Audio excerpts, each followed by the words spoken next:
Well, another building in the Joburg CBD caught fire this past weekend.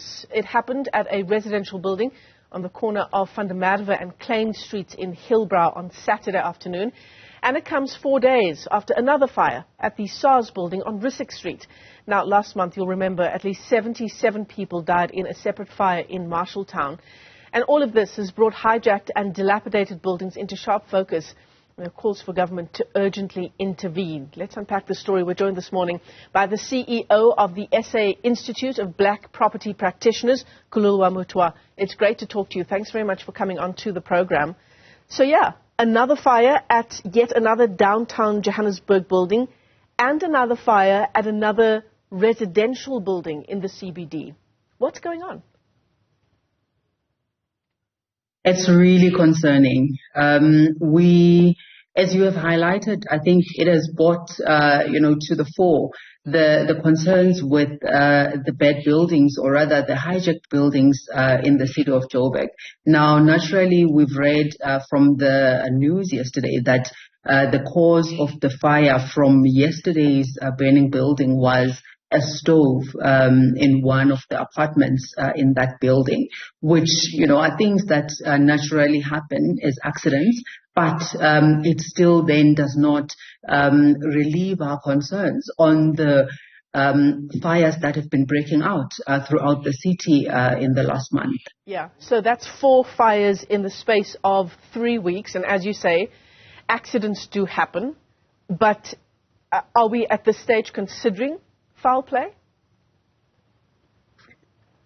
I think that is wild. Eh? We're not there yet. I think what we would like to see is a scenario where we actually sit with the cities and try to figure out what is the problem and be a part of the solution to this.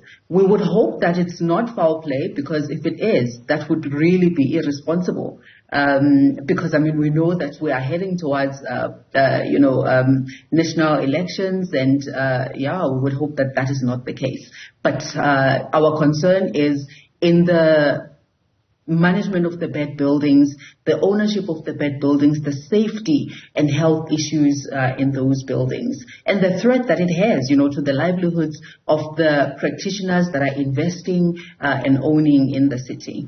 I imagine, Kululwa, that it puts at risk the very practitioners that you're talking about, and absolutely, they will think twice about investment, certainly, in the CBD, given what's unfolded over the past 3 weeks.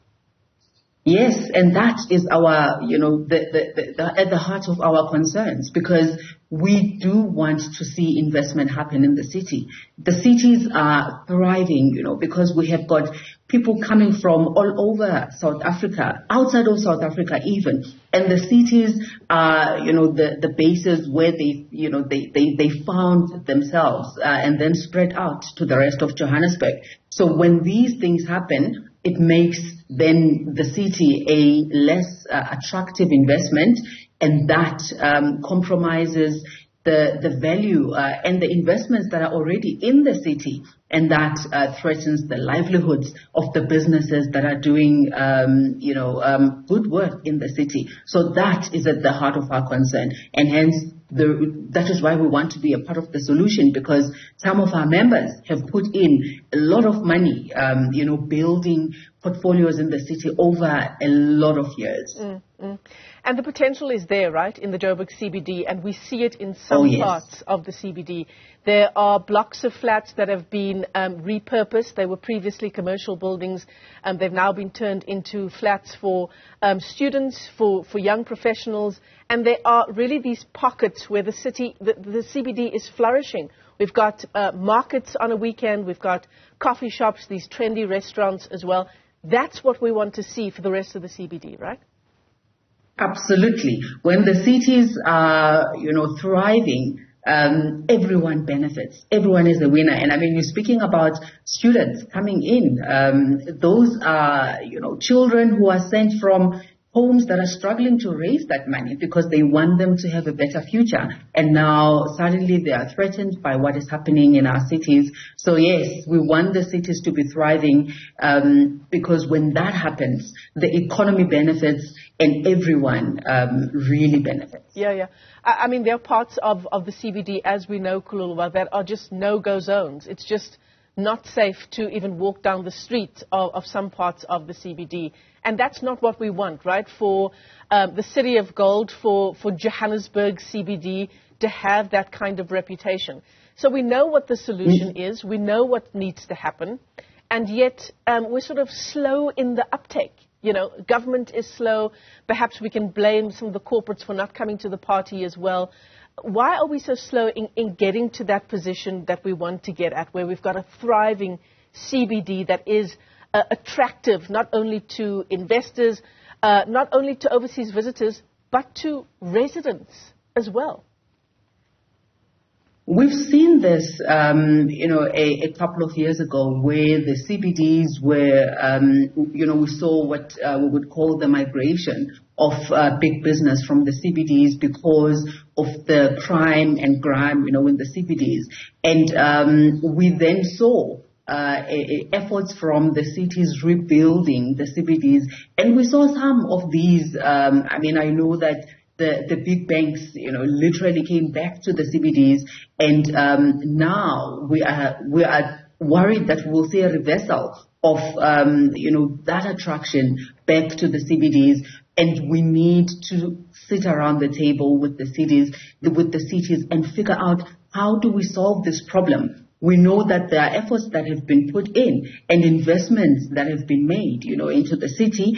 And now with these hijackings, these fires, and making the city, really a ticking time bomb, we want to sit around the table and figure out how do we solve it. And we're not saying that perhaps the city will have a role to play, and perhaps other players within government, but certainly private sector has a huge interest, because private sector is, a critical element in finding the solutions. Yeah, and we are seeing more and more of the private sector businesses sort of taking control of the city. Instead of waiting for government to come to the table, we're seeing a lot more of private investment in trying to uplift parts of the CBD, because, as we say, it's to the benefit of those companies, right? Absolutely. So we are open to engaging with the cities, and in fact, that is exactly what we are going to do, to send out an invitation and invite, some of our members and sit around the table. Those who have an interest naturally in the city, because they've already put in money there, they have got buildings that they own, which also now, are under threat. And some of the financiers, because we know that when the city becomes less attractive as an investment class, then finance is going to be a lot more expensive. Raising funding to actually, roll out projects in the city. So even financiers need to, be around the table, and we find a solution to this degradation. We cannot afford to see what is continue to happen in our beautiful city of gold. Yeah, absolutely. It's in everyone's interest that we try and get rid of the crime and, as you say, the grime in the Johannesburg CBD. Kululwa Muthwa, let me thank you for your time this morning, the CEO of the SA Institute of Black Property Practitioners.